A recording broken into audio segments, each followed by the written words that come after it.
Olá, gente, boa tarde, tudo bem? Então, primeiramente, quero agradecer pelo convite, é um prazer enorme estar aqui na presença de vocês, para falarmos um pouco sobre a laser terapia de baixa potência na odontologia.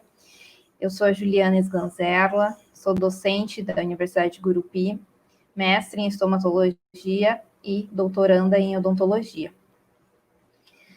Bom, então hoje nós vamos falar sobre um pouquinho da aplicação do laser de baixa potência na odontologia.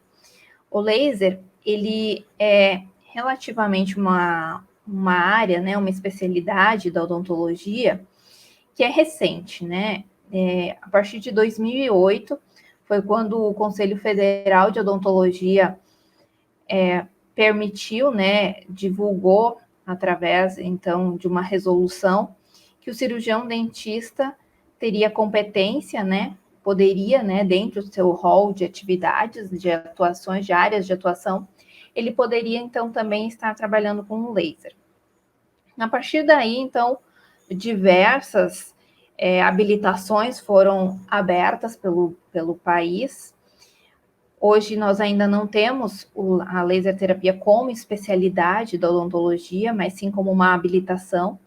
Então, na verdade, ela vem para complementar qualquer área da odontologia. Então, vocês vão conseguir ver no decorrer da palestra que a gente pode aplicar o laser em qualquer uma das especialidades. Então, desde a área de estomatologia e patologia, que é a minha área de atuação, e que é onde eu tenho mais experiência com o laser, até a parte de endo, prótese, pério, dentística, cirurgia, orto, todas as áreas da odontologia vão caber um pouquinho do laser. Porque o laser, ele não vai trabalhar como uma terapia em si, mas ele vai trabalhar como uma forma coadjuvante. Então, o cirurgião dentista que tem conhecimento, né, pode ter habilitação em laser ou não, né? Mesmo sem ter a habilitação, a gente pode estar trabalhando com o laser no consultório, mas precisa ter conhecimento, né? Ele pode estar utilizando o laser de uma forma a complementar os seus procedimentos, seus tratamentos, trazendo uma maior efetividade do tratamento, trazendo mais resposta, muitas vezes em tratamentos que a gente fica inseguro, né, em relação principalmente à questão de micro-organismos, como acontece muito na pério, como acontece muito na endo. Então, a gente nunca tem certeza se a nossa conduta, o nosso procedimento, ele realmente eliminou toda a carga bacteriana que tem naquele conduto radicular, naquela bolsa periodontal. Então, o laser, ele entra como uma forma de agregar, né, da gente ter uma certeza a mais de que a gente realizou, então, uma terapia adequada. Bom, então vamos lá, eu vou fazer uma breve introdução falando do que é o laser. É óbvio que a gente não espera, né, que numa aula que a gente tem aqui pouco tempo para conversar, a gente não vai conseguir abordar tudo e trazer esse conhecimento de forma aprofundada. Mas vocês vão sair daqui com um bom conhecimento inicial e, principalmente, eu acho que curiosos em relação ao laser e querendo aprofundar um pouquinho mais o conhecimento de vocês. Bom, a palavra laser, por si só, ela vem do inglês, né? E que, traduzindo, ela vai significar uma ampliação, uma amplificação da luz através da emissão estimulada de radiação. Então, o laser, sim, é uma forma de radiação. É uma forma de colocar uma radiação, então, no nosso paciente. Mas, se bem conduzida, se bem controlada e sabendo o que se está fazendo, ela é uma radiação que ela vai trazer muitos benefícios. Então, a gente pode utilizar diversos termos, né? Laser terapia de baixa potência, laser terapia de baixa intensidade, é o que a gente tem utilizado na forma mais atual, ou então o termo que tem sido descrito ultimamente nos artigos é a fotobiomodulação. Mas, de acordo com o livro que vocês forem pegar, ou com o artigo que vocês forem utilizar para se aprofundar um pouco mais no assunto, vocês poderão ver diversas nomenclaturas para o laser. Mas a gente está falando de tudo a mesma coisa, tá? Então, a função, né, dessa terapia laser de baixa potência ou baixa intensidade é irradiar as células e fazer a ativação de alguns componentes celulares, que vão trazer como consequência reações bioquímicas que vão alterar o metabolismo celular. Bom, então o laser ele vai tá trabalhando através de um efeito fotoquímico. Esse efeito fotoquímico ele é um efeito transitório, ou seja, ele vai durar por um determinado tempo. E mais importante do que isso, o seu efeito é metabólico, ou seja, ele é um efeito naquela célula específica. Ele não vai causar uma alteração genética no núcleo celular. Então, as células que depois essa célula vai morrer, vai entrar em apoptose, seguindo o seu ciclo normal celular, né, vai se dividir, né, as células vão se multiplicar, elas não vão estar passando essa alteração para células filhas. Isso é muito importante, porque significa que a gente não vai estar causando uma alteração genética na célula. Então, muitas vezes, né, uma das principais perguntas que eu recebo quando eu ministro essa aula é a respeito dos pacientes que têm câncer, por exemplo, na cavidade bucal. Então, será que a gente pode aplicar o laser em cima de uma célula cancerosa, né, uma célula neoplásica? Então, a minha resposta é que não tem problema nenhum. Então, a gente pode sim aplicar laser, né, em pacientes que estejam em tratamento antineoplásico, como vocês vão ver no decorrer da aula, que é uma das indicações. E esse laser ele não vai causar nenhuma alteração, nenhuma piora nesse paciente. Da mesma forma que o laser não tem poder de transformar uma célula que está normal em uma célula maligna. Então, ela é uma terapia extremamente segura, tá, gente? Bom, vamos começar a entender um pouquinho mais o que é esse tal de laser, né? Bom, o laser, ele vai funcionar a partir de uma luz. E a luz, de forma geral, não só a luz laser, mas a luz LED, a luz halógena, ela é composta por fótons. Ela não tem massa, né? Então não tem um peso. Ela é uma energia que se propaga a partir, como se fosse uma onda, né? Trabalhando, então, de forma através de um campo eletromagnético que é oscilante. Bom, o que significa isso? Significa que essas ondas, elas vão ter comprimentos diferentes de acordo com a origem da luz, né? A partir de onde ela é formada, e elas vão ter poder de penetração de forma diferente. O que é importante que vocês compreendam em relação ao comprimento de onda? Isso a gente precisa relembrar um pouquinho as nossas aulas de física lá do ensino médio. Quando a gente tem uma onda, a gente tem um comprimento. Esse comprimento ele é referente à distância de uma crista da onda até a outra crista. Então, de acordo com o comprimento dessa onda, a gente vai ter uma intensidade diferente, uma densidade de energia diferente. Por quê? A gente vai ter ondas de maior comprimento e a gente vai ter ondas de menor comprimento. Deixa eu pegar uma canetinha aqui. Então, por exemplo, se a gente tiver uma onda assim, isso significa que ela é uma onda de menor comprimento, porque a distância entre as cristas ela é menor. E isso, depois vocês vão ver que influencia na capacidade de penetração dessa luz laser nos tecidos biológicos. E isso também vai influenciar na intensidade de energia. Bom, então falando então desses comprimentos de ondas que são dados em nanômetros, a partir disso a gente vai ter diversos tipos de luz, né? Que vão se diferenciar exatamente pelo seu comprimento de onda. Então vem desde, né, as ondas infravermelha até as ondas de luz visível. Então nós vamos ter lasers, diversos tipos de laser que vão trabalhar nesses diferentes aspectos de comprimento de onda.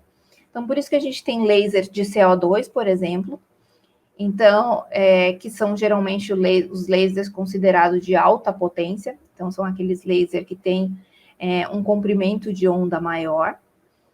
A gente vai ter os lasers do tipo infravermelho, que a gente vai ter, então, tanto laser de baixa como de alta potência dentro desse comprimento de onda infravermelho.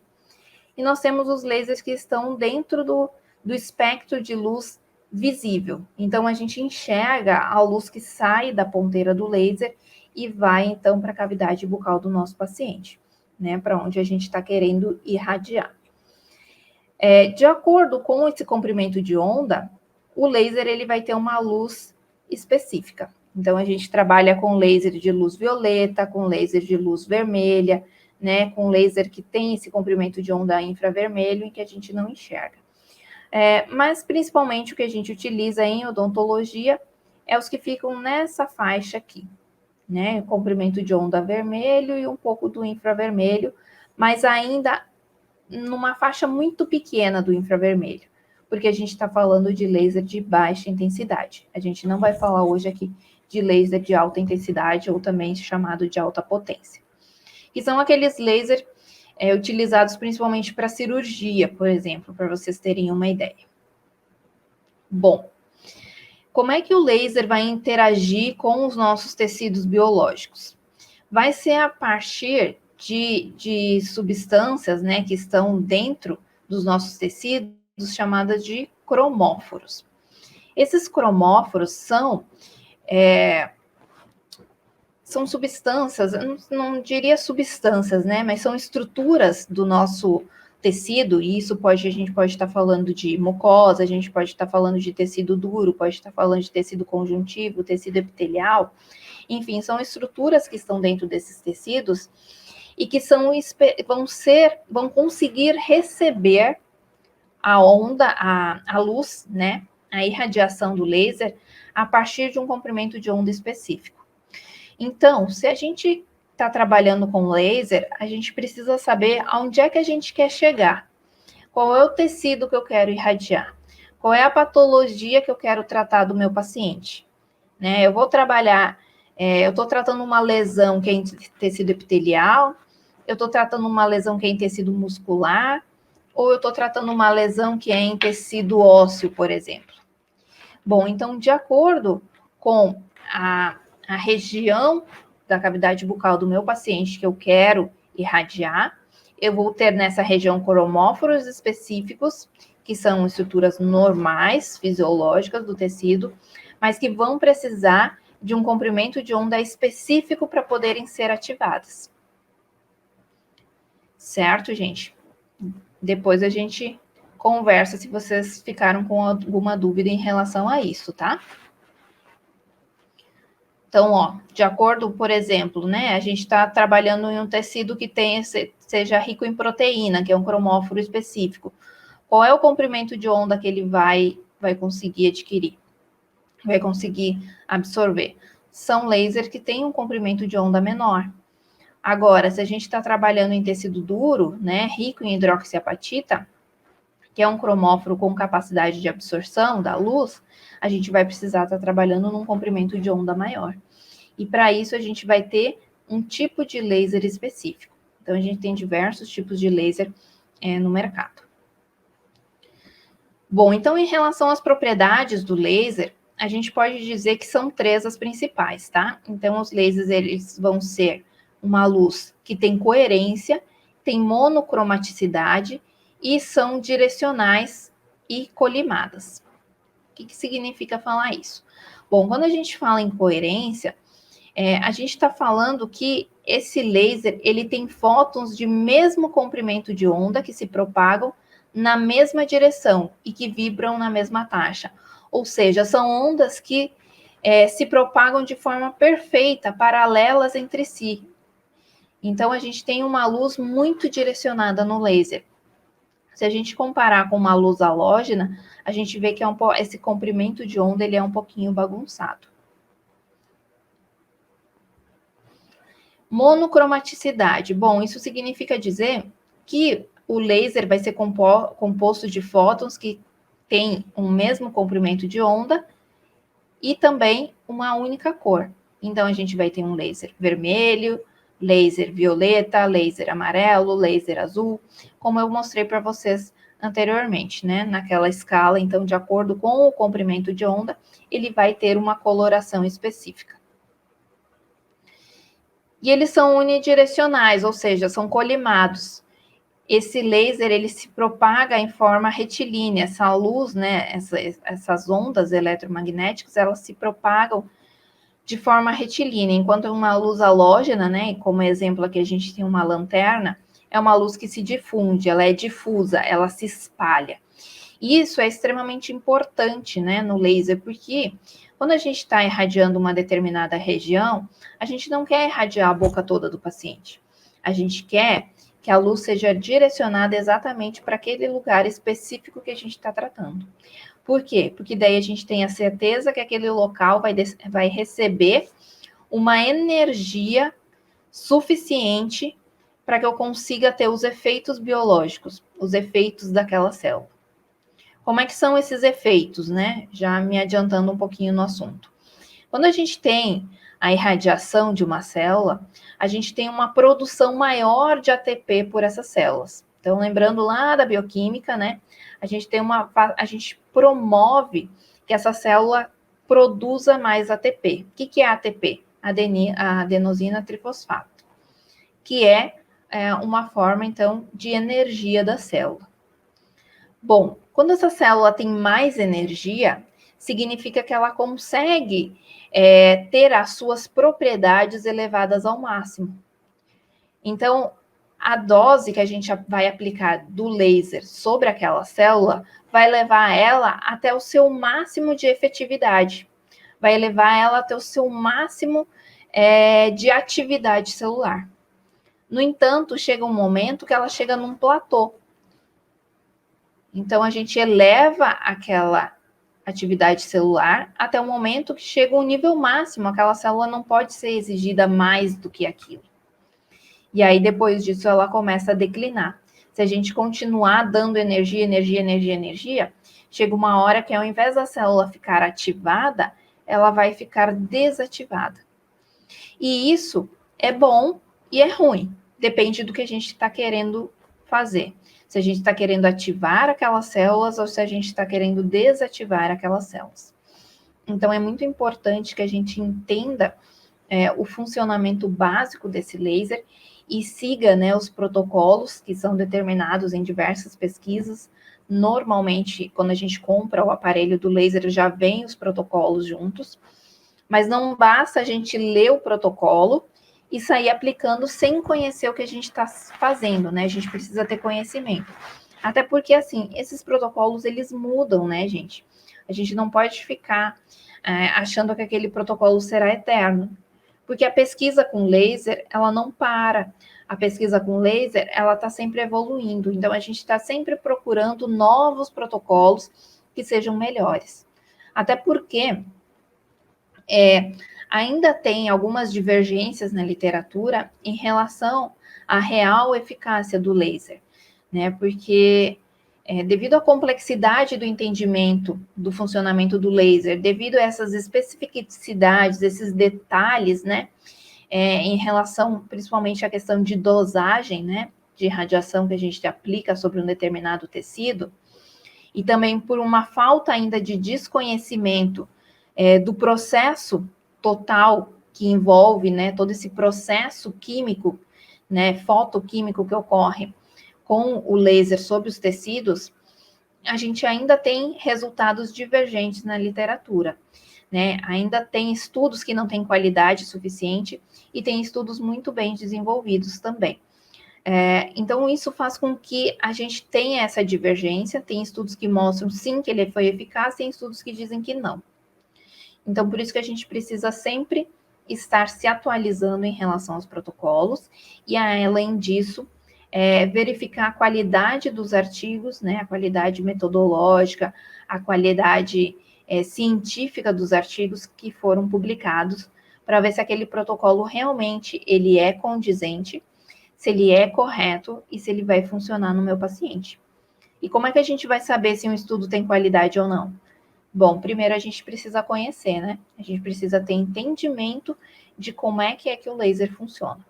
Então, só repetindo aqui para vocês, A gente não vai conseguir, né, nessa aula, né, nessa palestra de hoje, chegar a um entendimento completo disso, até porque é um assunto extremamente complexo.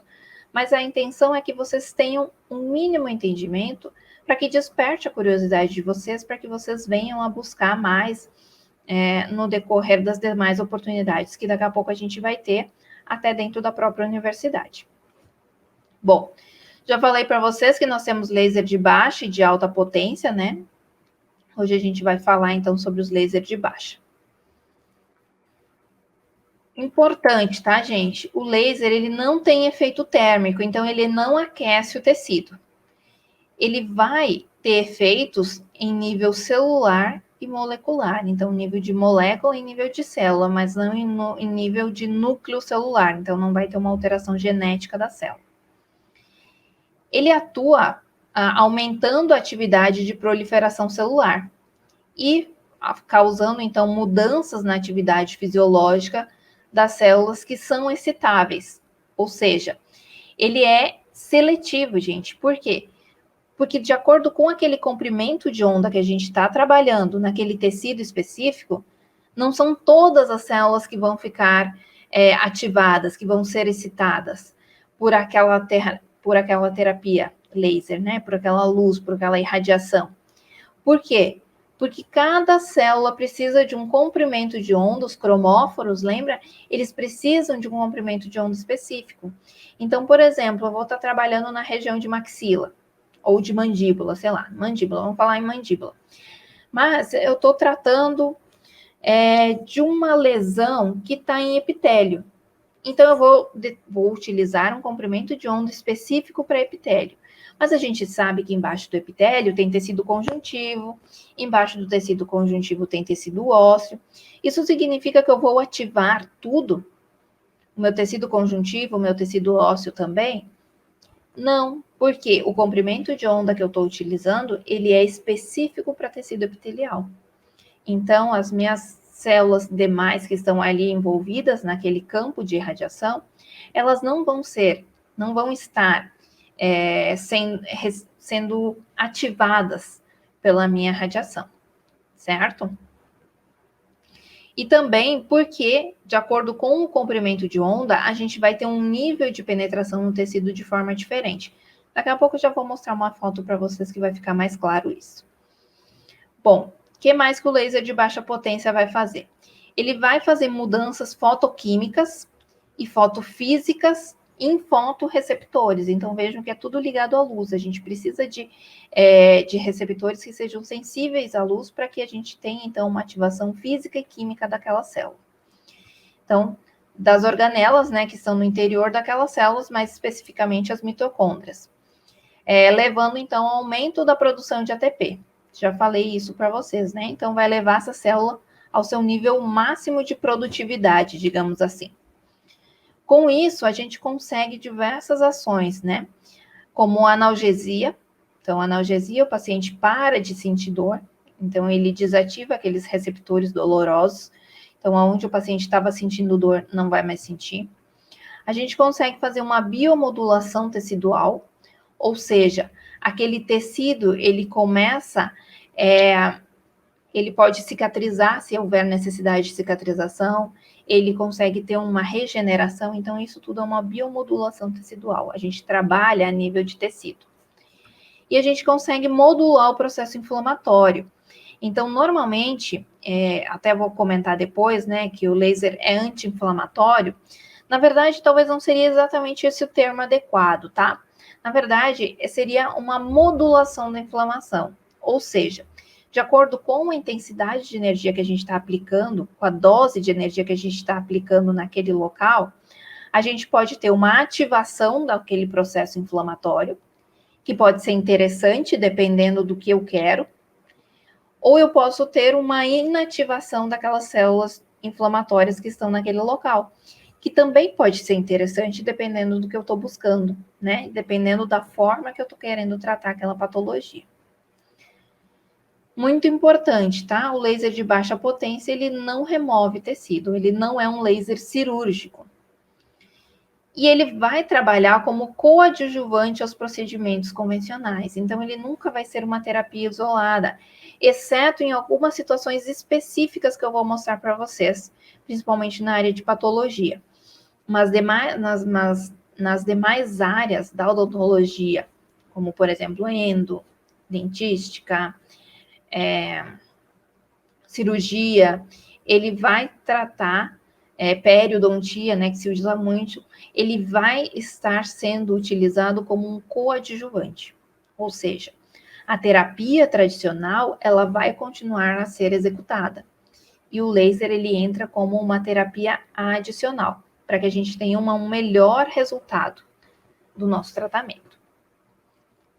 Bom, então, abreviando aqui, né, terapia laser de baixa potência para TLBP, a gente vai ter a atuação dessa fotobiomodulação sobre tecido conjuntivo. De que forma? Aumentando síntese de colágeno por fibroblastos, né? Então, estimulando o fibroblasto. Aumentando a neovascularização, então, aumentando a formação de vasos novos, que a gente precisa, isso dentro do processo de reparação, por exemplo. Promovendo angiogênese, e incrementando o fluxo sanguíneo. Então, a gente melhora a oxigenação daquele tecido. No tecido nervoso, a gente consegue reparar injúrias da medula espinhal, ou de qualquer outro nervo, né, gente? Aqui é de uma forma geral, não estamos falando só de odontologia, porque o laser também é utilizado em outras áreas da saúde, né? Redução de dano cerebral depois de um AVC, por exemplo, injúrias traumáticas cerebrais. E isso cabe também, né, puxando para o odonto, injúrias traumáticas em nervos da cavidade bucal, como um exemplo do nervo alveolar inferior, que existem muitos casos de parestesia, né, pós-cirurgia, né, de terceiro molar inferior, por exemplo, né, remoção de siso, e aí alguns pacientes relatam parestesia, né, ou seja, aquela sensação de que a anestesia não passou. O paciente volta para a consulta de retorno e ele diz que ele sente que ainda está anestesiado. Então, isso significa que durante o procedimento cirúrgico, a gente causou uma lesão, né, nesse nervo, que pode ter sido pelo nosso instrumental, pode ter sido pelo próprio contato da raiz com o nervo, pela proximidade, pode ter sido no momento da anestesia, pode ter sido são geralmente processos transitórios, né, que passam, mas que o laser, ele ajuda, então, a reparar essa injúria, né, e trazer, então, a normalidade, né, a sensação de normalidade antes para o paciente. Ele diminui esse tempo de parestesia. No tecido muscular, ele vai reparar injúrias, né, então ele atua como no processo de reparação das células, inclusive no músculo cardíaco, então isso é muito interessante, né? Músculo esquelético e também músculo cardíaco. E no epitélio, então, ele vai atuar na proliferação, migração e adesão celular. Então, quais são as aplicações, né, do laser de baixa potência em odontologia?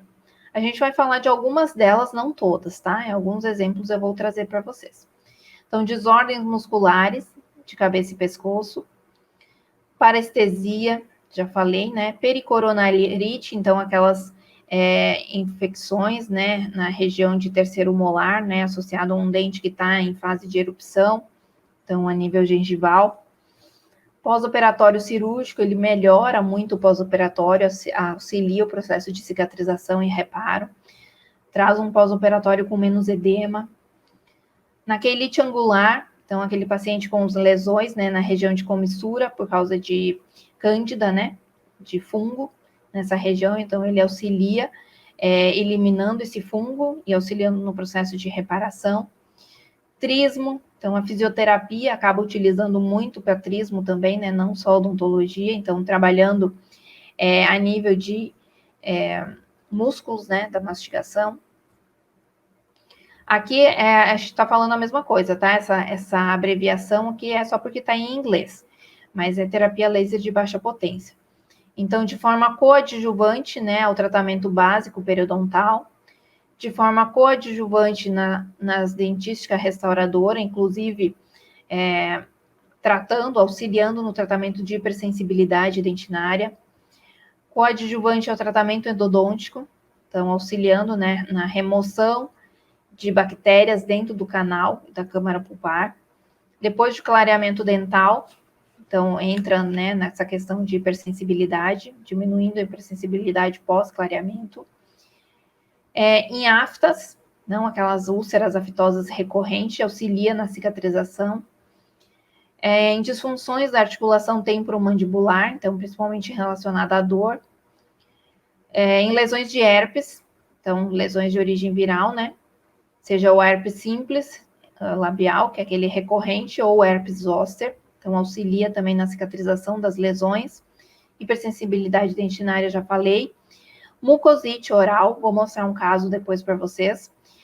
A paciente que está fazendo radioterapia, quimioterapia, que tem ulcerações na cavidade bucal por conta da imunossupressão causada pela radioterapia ou pela quimioterapia. Nevralgia do trigêmeo, né? Então aquele paciente que tem aquela sensibilidade nervosa por conta de uma nevralgia. E paralisia facial, então a mais famosa paralisia de Bell, né? Que o paciente fica com uma hemiface paralisada. Isso está relacionado ao vírus da herpes, né? Mas o laser também vai auxiliar, então, para que essa paralisia, que geralmente é transitória, mas é que ela retorne o quanto antes. Então, quais são os efeitos biológicos, né, que o laser vai fazer nos tecidos? Estimular o crescimento celular, né, tecido conjuntivo, tendinoso, tecido ósseo. Vai trabalhar com regeneração de células, então, inclusive células nervosas. Trabalha, então, com essa questão de efeito anti-inflamatório, né, ou, melhor dizendo, uma modulação do processo inflamatório, né. Então, quando ele reduz o processo inflamatório, ele faz o quê? Ele atua sobre linfócitos, né, então diminui a reação de linfócitos em direção àquele tecido, então reduz a resposta inflamatória, mas ao mesmo tempo também ele pode ativar a resposta inflamatória dependendo da dose que a gente está trabalhando, né? Falei isso antes para vocês. Redução de edema e revascularização, porque ele trabalha, então, regenerando vasos linfáticos e veias. Ele reduz a fibrose na formação tissular, então isso, né,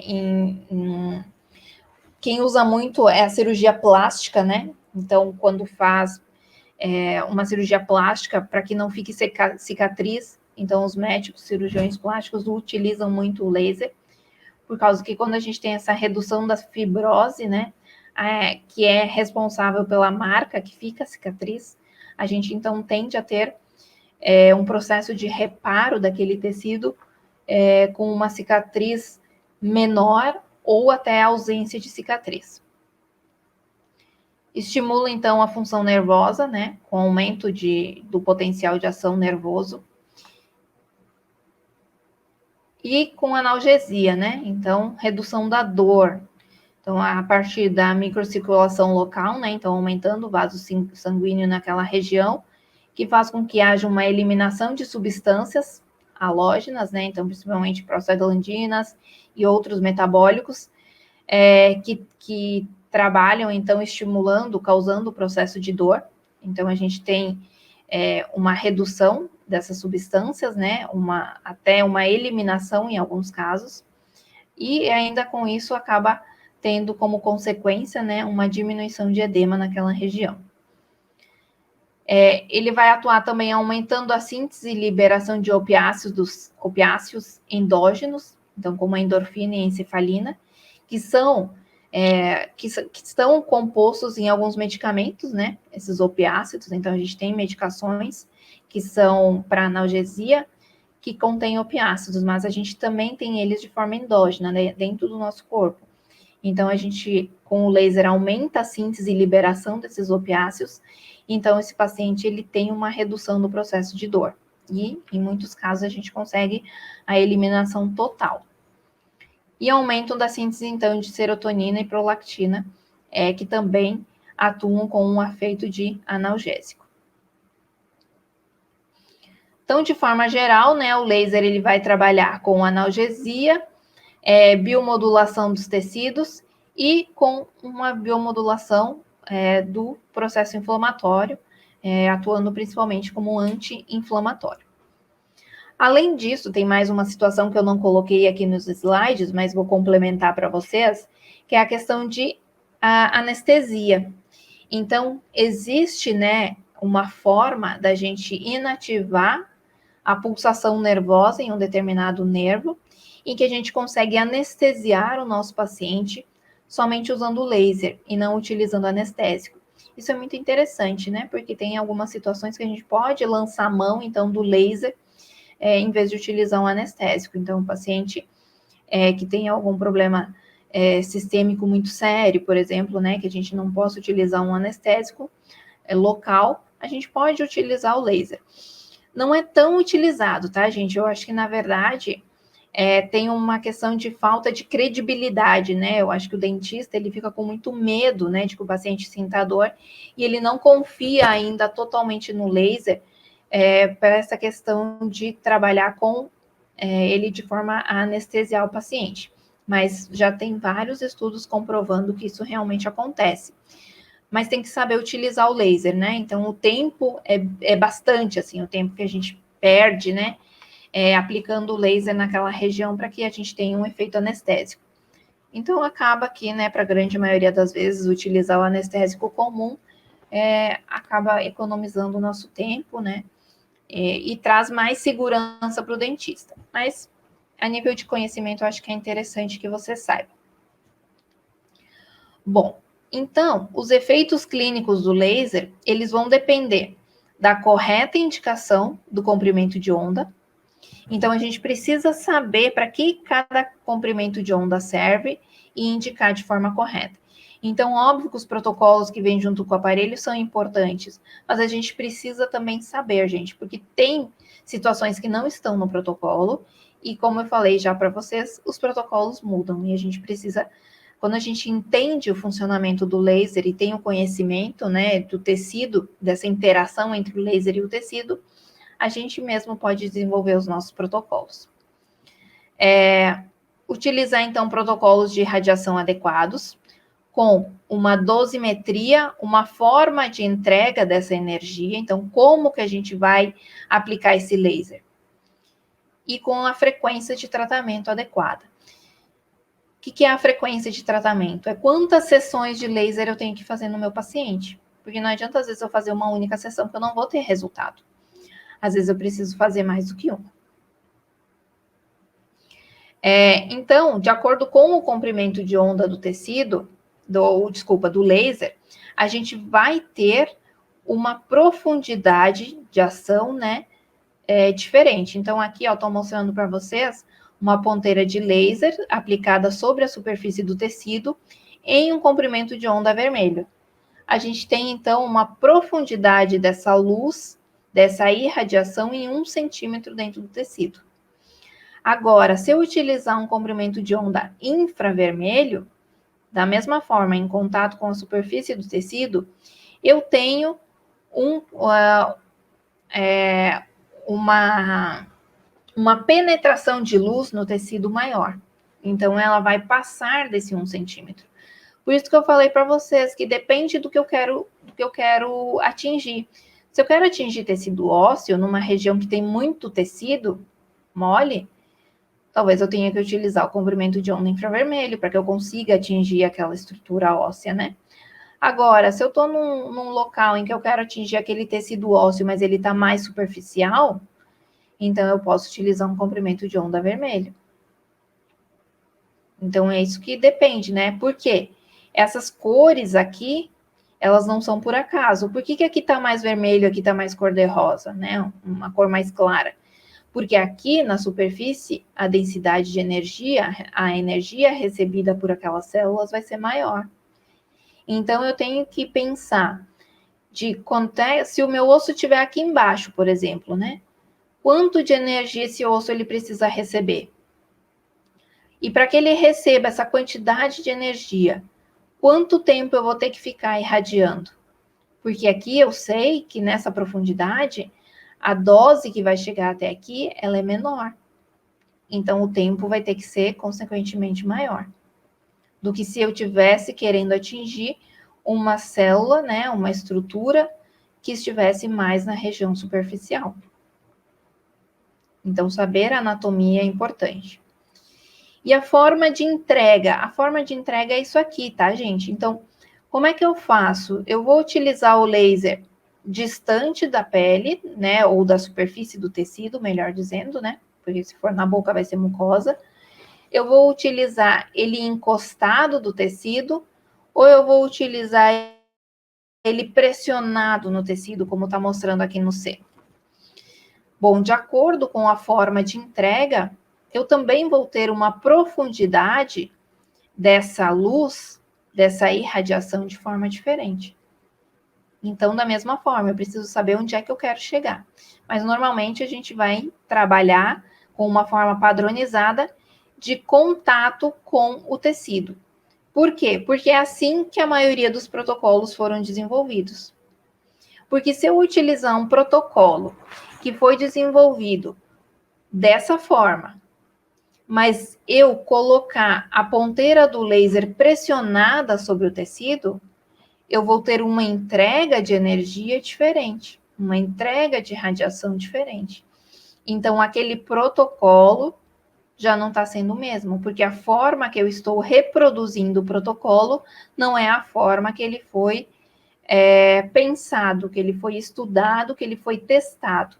Muitas vezes testado em animais, testado em humanos, testado em cultura de célula, então existe muita pesquisa para se desenvolver um protocolo. E se eu não replicar aquele protocolo da forma correta, eu não vou estar, então, tirando o melhor proveito daquilo, e pode ser que o que eu estou fazendo não está sendo efetivo. E em relação ao tempo, gente. Então, se eu deixar um segundo, por exemplo, né? Então, estou com o laser na superfície do tecido. Se eu deixar um tempo, que eu aqui coloquei como 1 segundo, eu vou ter uma entrega de energia, né? De dose. Agora, se eu aumentar o meu tempo, consequentemente, na região de superfície eu aumento a minha dose. E nas regiões mais profundas, logicamente, a minha dose vai ser diferente. Lembrando que ela vai diminuindo conforme vai se aprofundando no tecido. Agora, se eu deixar 100 segundos, o que eu vou ter? Aproximadamente 10 joules por centímetro cúbico aqui, né? Isso aqui não é um sinal negativo, tá, gente? É um assim, ó, que quer dizer aproximadamente. Né? Então, isso é aproximadamente porque depende também do spot, né? Do tamanho da saída da ponteira do laser. Então, aqui é fictício, tá? Esses valores. Agora, se eu deixar 1000 segundos, a gente vai ter uma dose diferente. Se eu deixar 10.000 segundos, vai ser outra dose diferente. Então, vejam, né? Quanta coisa é importante que seja levada em consideração para que eu tenha a entrega de dose exata naquela estrutura que eu estou querendo irradiar. Porque aquela dose, lembram, ela vai ser o que vai influenciar entre a minha célula ser elevada ao seu máximo de atividade ou eu inativar aquela célula. Então, existe uma linha tênue ali, né? Então, a gente tem que trabalhar dentro dessa janela terapêutica chamada, né? Que é dentro desse período aqui. A gente não pode, então, nem subir demais a dose. Então, aqui, que se fosse um gráfico, né? Aqui, nesse eixo, seria o eixo da dose. Então, eu não posso aumentar demais a dose. E aqui é a ação, né? Que ele vai ter. Então, eu não posso aumentar demais essa minha dose, porque senão eu vou inativar as minhas células, tá? Então, a gente precisa estar muito atento em relação a isso. Bom, então, quais são os parâmetros, né, do laser? Bom, a gente vai ter uma potência, né? O que é a potência? Ela vai ser designada como watts, e ela significa que é um número de fótons que está sendo emitido pela fonte. Então, isso é relativo em relação à potência do aparelho. Então, o aparelho, ele vem com uma potência específica. Então, tem aparelhos de 100, aparelhos de 50, então tem diversos tipos. Energia, então é a energia do fóton, a energia que aquele tecido vai receber, né? Ou melhor, a energia que aquele aparelho, que aquela ponteira de laser dentro daquele comprimento de onda específico vai emitir. Densidade de potência ou intensidade. Então, vai ser a quantidade de potência por área em que a fonte está emitindo. Então, é a quantidade de potência do aparelho por unidade de área. Então, ela vai ser designada em watts por centímetro quadrado. Densidade de energia. É a energia que foi entregue no tecido em uma área específica. Então, naquele ponto, né, que eu estou aplicando. Então, é pontual. A gente faz a aplicação do laser de forma pontual. Então, naquele ponto, quanto foi a energia que aquele tecido recebeu? Então, é isso que é importante, ó, quando a gente está falando de dose, gente. É isso aqui, é quanto esse tecido recebeu de energia, que vai ser dada em joules por centímetro cúbico, centímetro quadrado. Frequência, então é pulsos por segundos, né? Que esse aparelho, que esse tecido vai estar recebendo. Ou seja, esse laser ele está trabalhando numa frequência contínua ou ele está trabalhando com uma luz pulsada. Então tem isso também, né? A gente pode trabalhar com uma luz contínua, então irradia o tempo todo, se ficar 2 segundos sobre aquele tecido, 2 segundos recebendo radiação, ou a gente pode estar trabalhando com uma luz pulsada. Então, recebe energia, tira energia, recebe energia, tira energia, recebe energia, tira energia. Mas não é no sentido da gente tirar a ponteira do laser. É o próprio laser que ele ativa e desativa a energia, a luz que está atingindo aquele tecido. Isso é interessante, tá? Dependendo do que a gente está tratando. O tempo, então, é quantos segundos a gente vai aplicar, e a área, né? Então, em centímetros quadrados. Bom, com isso a gente calcula a dose, né? Então, a dose, ela vai ser dependente, né? A gente vai poder calcular ela a partir do tempo, através da densidade de energia, ou a energia que a gente está trabalhando. Então, para isso, existem fórmulas que vêm lá da física, tá? Isso aqui é matemática, é física. Não vou entrar em detalhes com vocês agora, mas o que eu quero destacar para vocês que o que varia principalmente é em relação à área. Então, a área que a gente tem de emissão de energia. O que é essa área de emissão de energia? É a ponteira do nosso laser. Então, isso a gente precisa ficar muito atento, porque às vezes o protocolo que a gente está pegando, ele foi desenvolvido com outra marca de laser. E aí, a área da ponteira do laser, que a gente chama de spot, ele era diferente. Então, isso faz com que mude completamente. Quando a gente muda a área, muda tudo. Muda o tempo e muda a densidade de energia que aquele paciente vai estar recebendo. E o P é a potência do aparelho, né? Então, também, se a gente estiver trabalhando com um aparelho que é diferente do aparelho que foi testado, a gente também tem uma diferença em relação à dose que o paciente vai receber. Então, isso é interessante, né? Quando a gente tem conhecimento dessas fórmulas, que parece um monte de letra, mas não é difícil, tá, gente? Porque a gente pode pegar qualquer protocolo e transformá-lo para o nosso aparelho. Basta que a gente aplique na fórmula. Então, é simples, não é difícil, tá? A gente só substitui as variáveis aqui e dá tudo certo. Então, essa área que eu falei para vocês é o spot, né? Spot size do nosso equipamento. Então, a gente precisa saber. Então, de acordo com a marca do aparelho, o spot é diferente. Então, a área, né, de aplicação, que vai ser pontual, ponto a ponto, ela vai ser diferente. Ok, então se é pontual e a gente tem uma lesão, como é que a gente sabe quantos pontos a gente tem que aplicar dentro daquela lesão? Então, digamos que eu tenho uma lesão aqui. Quantos pontos eu tenho que fazer de laser? Um só é suficiente? 2, 3, 4, 5?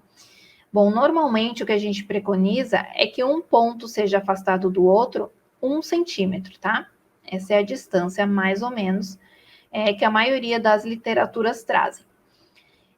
Portanto, o número de pontos vai depender do tamanho da lesão. Quanto maior a lesão, maior o número, maior a quantidade, né?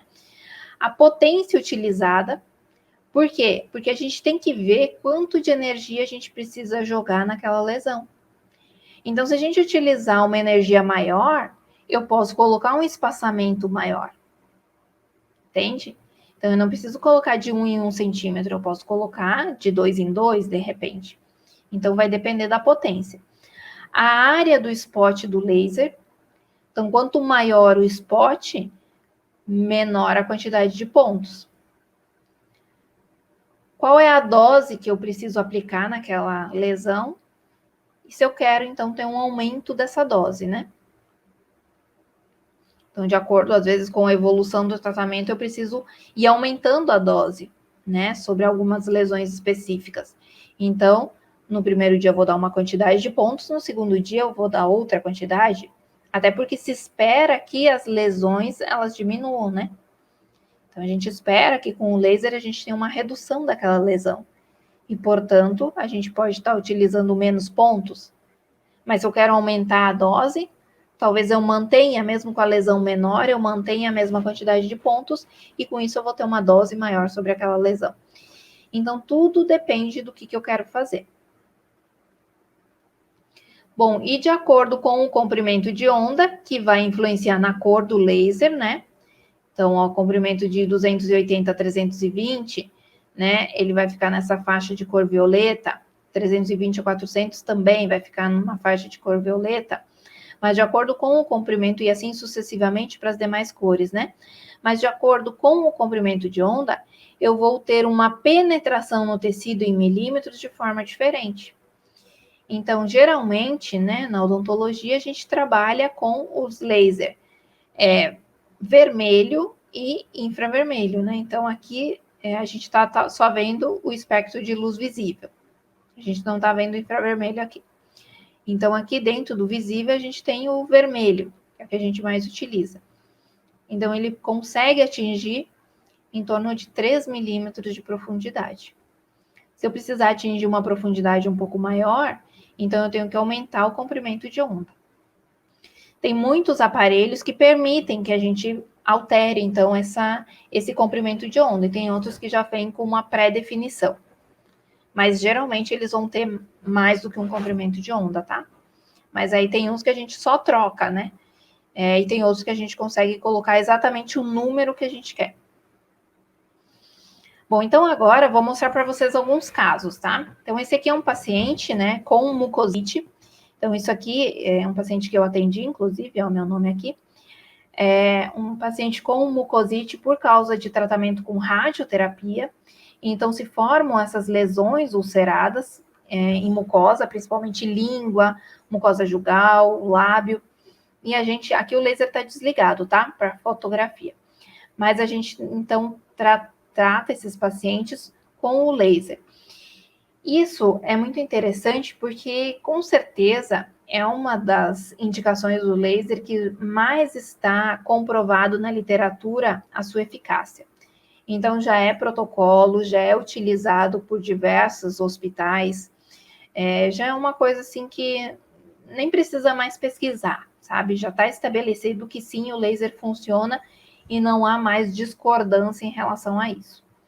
Tá? Então, ele melhora muito, né? Porque ele reduz o processo inflamatório, ele diminui a dor que o paciente tem, porque é como se o paciente tivesse uma afta gigante, né, na boca, e isso dói muito. Inclusive, esse paciente, ele estava sondado porque ele não conseguia se alimentar via oral por causa da quantidade de mucosite que ele tinha na boca. Então, quando a gente trabalha com o laser, e ele pode ser trabalhado de forma preventiva, de forma a prevenir que esse paciente desenvolva mucosite, e de forma curativa. Então, quando o paciente já tem as lesões, para que auxilie, então, no processo de regeneração e cicatrização dessa mucosa. O ideal é que sejam feitas aplicações diárias, né? Então, todos os dias, até que as lesões regridam totalmente. A gente vai utilizar, então, como é em tecido epitelial, né? e invasão, um pouquinho de tecido conjuntivo, a gente utiliza o comprimento de onda vermelho. Então, aqui, durante a aplicação e aqui numa outra consulta, que a gente já vê, ó, que reduziu significativamente o tamanho da lesão. Aqui é um caso de osteoradionecrose, também uma paciente, uma mulher que eu atendi, e esse também é uma das complicações de tratamento oncológico dos pacientes, em que a gente acaba tendo uma exposição de tecido ósseo, então aqui pela mucosa, né, lingual da mandíbula, então aqui a gente tem osso exposto, e aqui em região de assoalho a gente tem uma ulceração, né, de tecido com exposição de tecido conjuntivo, e aqui é osso, tá, gente? Isso é por causa da radioterapia. Então, na radioterapia, a gente tem uma redução do fluxo sanguíneo na região de mandíbula, principalmente, e o laser, ele nos ajuda muito a restabelecer o fluxo sanguíneo nessa região, né? Então, fazendo uma angiogênese, melhorando a circulação sanguínea, melhorando a oxigenação dessa região e auxiliando no processo de reparo. Então, aqui, ó, foi em 2018, né, dia 10/4, e no dia 8/5 a paciente já estava, as fotos não tão boas, mas dá para ver bem, né, que a paciente já teve um reparo desse tecido e já não tinha mais osso exposto. Mas eu quero fazer um parênteses aqui, porque esse aqui foi um caso que a gente foi muito feliz, assim, que deu um resultado muito bom. Mas nem sempre é assim, tá? Então, é um tipo de lesão muito difícil de tratar, em que cabe ainda muita pesquisa para que a gente consiga desenvolver um tratamento que realmente seja eficaz. Depende muito da resposta do paciente. Então, tem paciente que melhora, como é esse caso, e tem paciente que não tem resposta, tá? Então, para esse tipo de lesão, ainda há controvérsias em relação a qual é o melhor protocolo de uso do laser e se realmente ele é efetivo. Caso de parestesia, então, a partir de uma ação terapêutica, né? Então, aquele paciente que teve parestesia, tem a sensação de anestesiado, a gente consegue, então, recuperar o nervo e também dar uma sensação analgésica, né? A aplicação é pontual, então a gente vai fazendo pontos com mais ou menos uma distância de 1 centímetro entre um ponto e outro, na região do trajeto do nervo envolvido, geralmente é o nervo alveolar inferior ou o nervo mentoniano, extrabucal e intrabucal. Tá? Então a gente faz a aplicação extrabucal e intrabucal também na região que o paciente relata que está anestesiado. Então a gente toca aquela região, vê até onde que o paciente relata que sente que está com a sensação de parestesia, e a gente vai fazendo a irradiação nesses pontos com 1 centímetro de distância. Então, gente, já falei isso, mas eu vou frisar novamente, né, que é de extrema importância que a gente utilize protocolos que já estejam aprovados, que a gente utilize parâmetros de energia adequados, para que a gente realmente tenha os benefícios em nossos pacientes, tá? Porque senão a gente não vai ver um benefício. A gente pode ver até ou resultado nenhum, ou às vezes um resultado que não é o que a gente queria. E agora, então, só indo para a parte já final da nossa aula, eu quero falar para vocês a respeito de uma outra aplicação do laser, que é a partir da terapia fotodinâmica antimicrobiana. Então, a gente também pode utilizar o laser de forma a eliminar micro-organismos. E isso é extremamente interessante. A gente vai trabalhar de que forma, então? Utilizando uma luz visível. Então, a gente sempre vai utilizar no comprimento de onda vermelho. Ou não necessariamente o vermelho, né? Mas dentro daquele espectro de luz visível. O mais comum é o vermelho, mas dá para utilizar o azul também, por exemplo. E associado a fármacos fotossensibilizadores. Então, a gente vai aplicar uma substância que é fotossensibilizadora e vai depois aplicar o laser em cima. Com isso, a gente vai ter uma fotooxidação da matéria orgânica. Bom, como é que vai funcionar isso, tá? Para ficar um pouquinho mais claro. Então, a gente vai utilizar o fotossensibilizador, por exemplo, a gente está trabalhando aqui numa bolsa periodontal. Então, a gente vai ter micro-organismos dentro dessa bolsa periodontal, a gente aplica o fotossensibilizador, esse fotossensibilizador, ele cora a parede das bactérias e a gente entra com a luz. Essa luz vai fazer com que haja a produção de oxigênios reativos, então forma, né, espécies reativas de oxigênio, que vai levar, então, a uma erradicação, né, ou a morte daquelas bactérias. Essa morte, né, das bactérias pode ser a partir da morte celular programada, apoptose, ou uma morte celular não programada, a partir da destruição da parede celular. A gente tem como principais fotossensibilizadores em odontologia o azul de metileno e o azul de toluidina. São os que a gente mais usa, tá? Mas é importante que vocês se atentem para uma coisa. Cada fotossensibilizador vai funcionar em uma cor, em um comprimento de onda específico. Então, o azul de metileno e o azul de toluidina, ele vai ser ativado com a luz vermelha. Então, é o que a gente mais usa. Mas, por exemplo, a curcumina, ela é um outro fotossensibilizador, mas ele é ativado com a luz azul. Então, se eu aplicar curcumina e aplicar a luz vermelha, não vai adiantar nada. Eu tenho que aplicar a luz correta para o fotossensibilizador correto. E, além disso, eu preciso ter presença de oxigênio. Se não tiver oxigênio naquela região, também não vai funcionar. Coloquei um vídeo aqui para vocês, para ficar um pouquinho mais didático. Então, vejam, um fotossensibilizador sendo aplicado. Então, ele vai corar a parede das bactérias. Aí, a gente vai aplicar a luz. Vai ter a formação, então, de oxigênio reativo. E essas bactérias, então, vão sofrer apoptose, ou então vão ter o rompimento, né, da sua parede celular, e automaticamente elas vão morrer. Então, qual é o mecanismo de interação, né, dessa APDT, né, da terapia fotodinâmica antimicrobiana? Bom, o fotossensibilizador vai ser ativado pela luz na presença do oxigênio, já falei, né, mas reiterando aqui, tem que ter oxigênio. Vai ter, então, a formação de oxigênio e radicais livres. Isso danifica as proteínas ácidos nucleicos e inviabiliza essas células. Então, faz a destruição dessas células. Principais indicações na odontologia. Bom, sempre que a gente tiver necessidade de redução de micro-organismo, de alguma lesão, de alguma estrutura, de qualquer coisa que a gente estiver trabalhando e que tenha presença de micro-organismos e que a intenção seja destruir aqueles micro-organismos, a gente pode utilizar.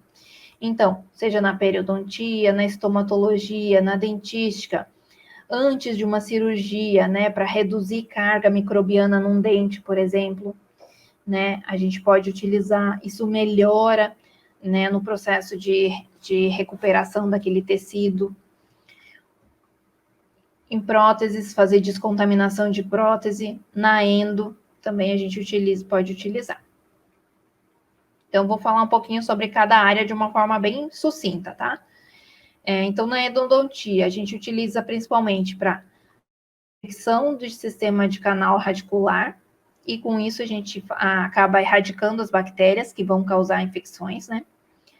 Em função da grande dificuldade que a gente tem no tratamento odontológico, né? Na incerteza que a gente tem de que aqueles canais realmente ficaram sanificados, estão assépticos, livres de micro-organismos, né? E associado a isso a complexidade de alguns canais, então dentes multirradiculares, por exemplo, né?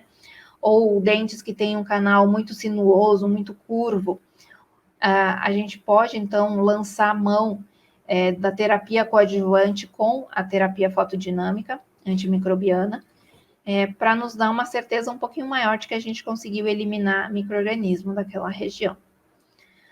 Na periodontia, né, com a redução de periodontopatógenos das bolsas periodontais, é extremamente interessante porque a gente não tem efeitos sistêmicos colaterais e é uma possibilidade mínima de resistência bacteriana, né? Como acontece se a gente utilizar antibióticos, por exemplo, né? Que é uma forma também da gente trabalhar coadjuvante à terapia periodontal básica, né? De raspagem. A gente pode associar um antibiótico, no entanto, a gente tem o grande problema, né? De resistência bacteriana, mas a gente pode estar utilizando, então, o laser, porque ele não vai promover resistência bacteriana. Então, aqui é um caso de um artigo, né? Não é um caso meu, mas a aplicação do fotossensibilizador e a aplicação do laser, então, dentro da bolsa, só que a gente precisa de uma fibra, tá?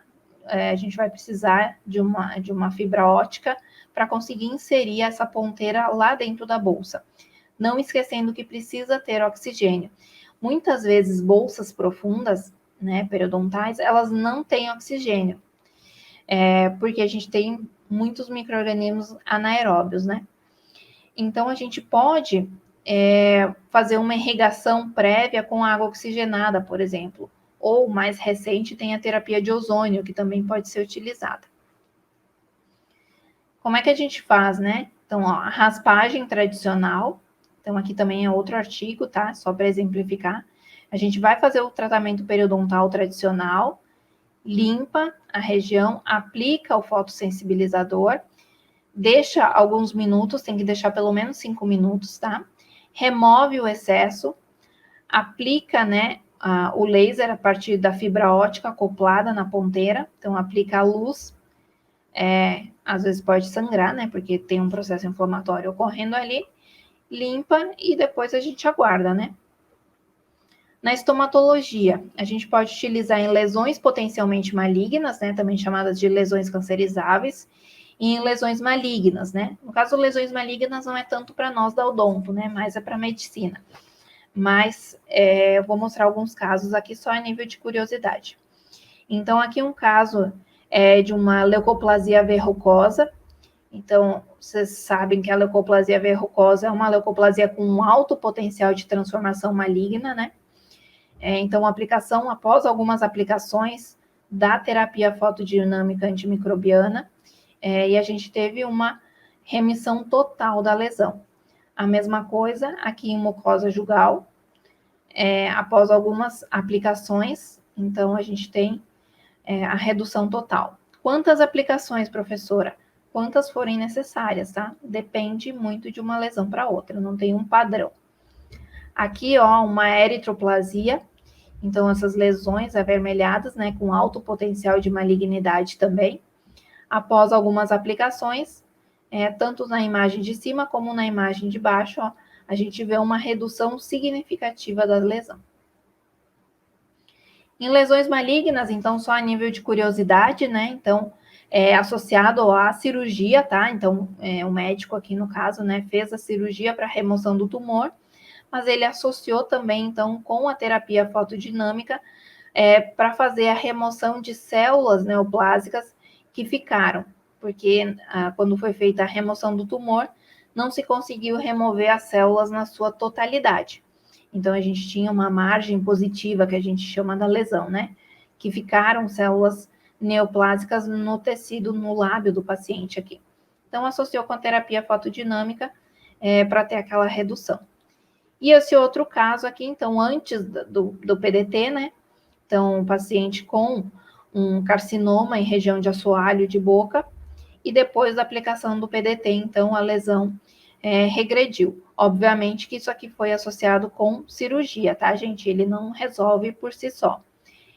E uma informação complementar, né, nesse tipo de tratamento, a gente tem uma maior porcentagem de apoptose dessas células malignas quando a gente aumenta a densidade de energia, quando a gente aumenta a dose, então, de radiação sobre aquela região. E agora, agora tem um outro caso aqui para mostrar para vocês, então é um caso nosso, da universidade, não é da Unirg, é de uma outra universidade que eu trabalho, mas a gente fazendo, então, em paciente, essa aqui também paciente oncológica, a gente precisava fazer as extrações de uns dentes, e ela tinha um alto risco de desenvolver osteoradionecrose, porque ela tinha feito radioterapia. E a osteoradionecrose, ela se desenvolve a partir de um trauma, né? Então, principalmente uma extração dentária. A gente não pode fazer em paciente que sofreu radioterapia. Mas, nesse caso, a gente associou a terapia fotodinâmica de forma a prevenir a osteoradionecrose, e a gente teve um resultado muito bom, tá? Eu não tenho foto do pós aqui, mas eu garanto para vocês que essa paciente, mesmo com alto risco de desenvolver osteoradionecrose, ela não desenvolveu. Ela teve um reparo e uma cicatrização muito efetiva. E agora, então, para finalizar a nossa aula, eu vou mostrar um vídeo para vocês, que na verdade vai muito além da odontologia, mas eu acho que sempre é bom a gente ver um pouco além, que é a fotoimunoterapia. Então, o que é isso, gente? É uma forma de tratamento de câncer através da terapia fotodinâmica. Então, se utilizam anticorpos com receptores químicos específicos que vão absorver a luz. Então, eles são injetados na corrente sanguínea, né, do paciente. E esses anticorpos, eles são específicos para o tumor, né, que o paciente tem. Então, esses anticorpos, eles viajam pela corrente sanguínea.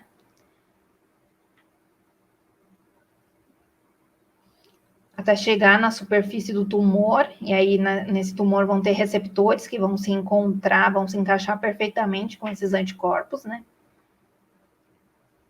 E aí, aplicando o laser, né, nesse comprimento de onda infravermelho, porque é um tecido super profundo, no caso desse exemplo, né? Então, ó, promovendo uma agitação molecular das moléculas de água no interior da célula, associado, né, à produção de oxigênio reativo, e aí uma destruição da célula tumoral. Isso é extremamente interessante, né? Uma terapia promissora, óbvio que ainda carece de muitos estudos, mas é mais uma possibilidade aí dentro as diversas formas de tratamento de câncer. Mais uma vez, né? Quem vai trabalhar com isso é o pessoal da oncologia, da medicina, mas é só para mostrar para vocês, então, as múltiplas faces, né, de atuação do laser e o quanto ele pode ser interessante. Então, gente, queria agradecer mais uma vez pelo convite para participar desse evento maravilhoso, extremamente organizado, com uma estrutura incrível, né? Mesmo que de forma digital, eu acho que não perdeu em nada para a forma presencial, ficou muito interessante. E eu agradeço imensamente, então, pela oportunidade de conversar com vocês, trazer um pouquinho, então, sobre o laser. Espero que eu tenha conseguido despertar a curiosidade e o interesse de vocês por saber mais. E fico à disposição, então, para que a gente possa discutir os pontos que possam ter gerado de dúvidas com vocês. Tá bom, gente? Obrigada.